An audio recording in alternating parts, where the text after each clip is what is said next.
जय भीम, नमो बुद्धाय साथियों। मैं प्रशांत कुमार आपका स्वागत करता हूं अपने YouTube चैनल भगवान बुद्ध की शिक्षा में। आज हम बात करेंगे सिद्धार्थ गौतम के कुल, उनके वंश तथा उनके जन्म के बारे में। अतीत में देखने पर हमें ज्ञात होता है कि ईसा पूर्व 6वीं शताब्दी में उत्तर भारत में कोई समूचा प्रभुता संपन्न राज्य नहीं था। देश अनेक छोटे छोटे राज्यों में बटे हुए थे। इनमें से कुछ राज्य प्रत्येक पर जहां एक अकेले राजा का अधिकार था, वहीं कुछ पर अकेले राजा का अधिकार नहीं था। जो राजाओं के अधीन थे उनकी कुल संख्या 16 थी। उनके नाम थे अंग, मगध, काशी, कौशल, वज्जी, मल्ल, चेदी, कुरु, पच्चाल, मच्छ, सूरसेन, अस, अवंती, गांधार तथा कंबोज।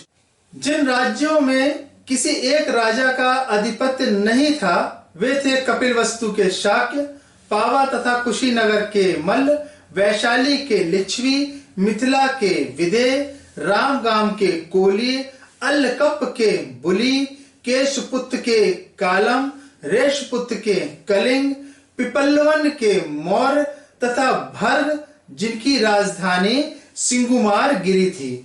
जिन राज्यों में किसी एक राजा का अधिकार था वे जनपद कहलाते थे, और जिन राज्यों पर किसी एक राजा का अधिकार नहीं था वे संघ या गण कहलाते थे।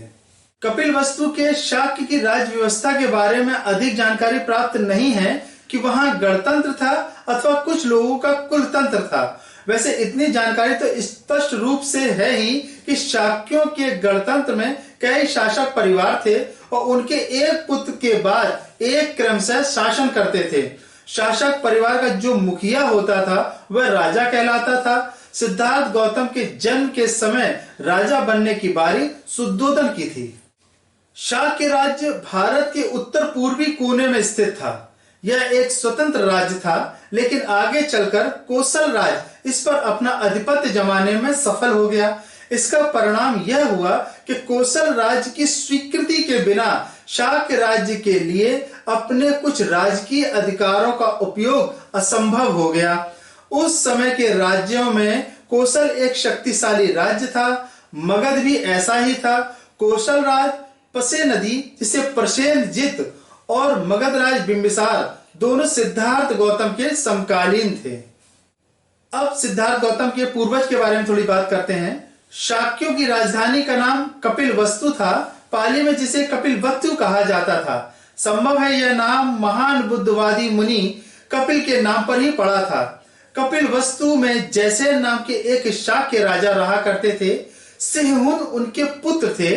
सिंहहुन का विवाह कच्चाना से हुआ था।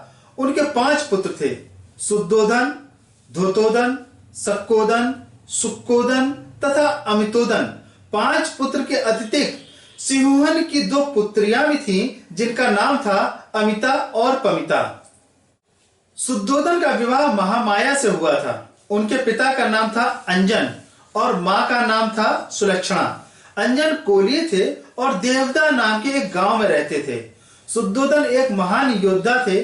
जब शुद्धोधन ने अपने सैन्य पराक्रम का परिचय दिया तो उन्हें एक और विवाह करने की अनुमति मिल गई। उन्होंने प्रजापति को चुना। प्रजापति महामाया की बड़ी बहन ही थी। शुद्धोधन एक धनी व्यक्ति थे। उनके पास बहुत बड़े बड़े खेत, बहुत सारे नौकर चाकर थे। कहा जाता है कि वह अपने खेतों को जोतने के लिए 1000 हल चलवाया करते थे। उनका जीवन बहुत ऐश्वर्यपूर्ण था। उनके अनेकों महल थे। सिद्धार्थ गौतम राजा शुद्धोधन के घर जन्मे थे। उनके जन्म की कथा कुछ इस प्रकार से है। शाक्यों की यह प्रथा थी कि वह प्रतिवर्ष आषाढ़ के महीने में एक मध्य ग्रीष्मकालीन महोत्सव मनाया करते थे। यह उत्सव संपूर्ण राज्य में मनाया जाता था। इसमें शासक परिवार के सदस्य सम्मिलित होते थे। सामान्यतः यह महोत्सव 7 दिन तक मनाया जाता था। ने उस उत्सव को ही उल्लास, भव्यता तथा फूलों और सुगंधियों के साथ मनाने का निश्चय किया, किंतु उसमें मादक पदार्थों को सर्वथा वर्जित ही रखा गया था। 7वें दिन वह प्रातः काल जल्दी उठी, सुगंधित जल से स्नान किया, 4 लाख कारशापाणों का दान दिया, सभी मूल्यवान गहनों से स्वयं को सुशोभित किया, मनपसंद भोजन किया, व्रत का संकल्प लिया और तदंतर वह भव्यता के साथ सजाए गए राजकीय में सोने के लिए चली गई। उस रात शुद्धोधन और महामाया का संपर्क हुआ और महामाया ने गर्भ धारण किया। राजकीय शैया पर ही उन्हें नींद आ गई। निद्रा में महामाया ने एक स्वप्न देखा। उन्होंने सपने में देखा कि वह अपने शैया पर सो रही हैं और चतुर्दिक महाराजिक एक देवता उनके शैया को उठाकर ले गए हैं और उन्होंने उसे हिमालय क्षेत्र के इस एक विशाल शाल वृक्ष के नीचे रख दिया है। वे देवता पास ही खड़े हैं। तब चातुर्दिक महाराज की देवियां वहां आईं और उन्हें उठाकर मानसरोवर की ओर ले गईं। उन्होंने उन्हें स्नान कराया, स्वच्छ वस्त्र पहनाए, सुगंधियों का लेप किया और फूलों से इस प्रकार सजाया कि वे किसी दिव्य पुरुष से सम्मिलित होने योग्य बन जाएं। तब सुबोध नाम के एक बोधिसत्व उनके सामने प्रकट हुए और बोले, मैंने अपना अंतिम जीवन पृथ्वी पर धारण करने का निश्चय किया है। क्या आप मेरी माता बनना स्वीकार करेंगी? उन्होंने उत्तर दिया, हाँ, बड़ी प्रसन्नता से। उसी समय महामाया की आंख खुल गई। दूसरे दिन सुबह महामाया ने शुद्धोधन को अपने स्वप्न के बारे में बताया। इस स्वप्न की व्याख्या करने में असमर्थ राजा ने स्वप्न शाकुन विद्या के प्रसिद्ध 8 ब्राह्मणों को बुलवाया। उनके नाम थे राम, लखन, धज, मंती, कौंडिज्य, सुगाम, सुबोध और सुदत्त। राजा ने उनके योग्य स्वागत की तैयारी की। उन्होंने ब्राह्मणों के पात्र सोने व चांदी से भर दिए और उन्हें घी, मधु, शक्कर, बढ़िया चावल तथा दूध के बनाए पकवान खिलाए। उन्होंने उन्हें नए नए वस्त्रों, कपिल गाय आदि उपहार भी दिए। जब ब्राह्मण संपन्न और संतुष्ट हो गए तो शुद्धोधन ने उनसे महामाया का स्वप्न कह सुनाया और पूछा, मुझे बताइए इसका अर्थ क्या है? ब्राह्मणों का उत्तर था, महाराज आप चिंतित ना हो, आपके यहाँ एक पुत्र होगा। यदि वह गृहस्थी में रहेगा तो चक्रवर्ती राजा होगा और यदि गृह त्याग कर सन्यासी हो गया तो संसार की भ्रांति तथा अंधकार का नाश करने वाला बुद्ध होगा। बोधिसत्व को पात्र में रखे तेल की तरह महामाया 10 चंद्रमा तक अपने गर्भ में धारण किए रही। प्रसव का समय समीप आया और उन्होंने मायके में जाकर शिशु को जन्म देने की इच्छा प्रकट की।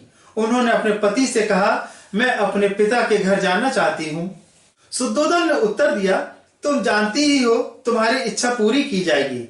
कहारों द्वारा उठाई गई स्वर्ण पालकी में बिठाकर शुद्धोधन ने कई सेवक सेविकाओं के साथ महामाया को उनके पिता के घर भिजवा दिया।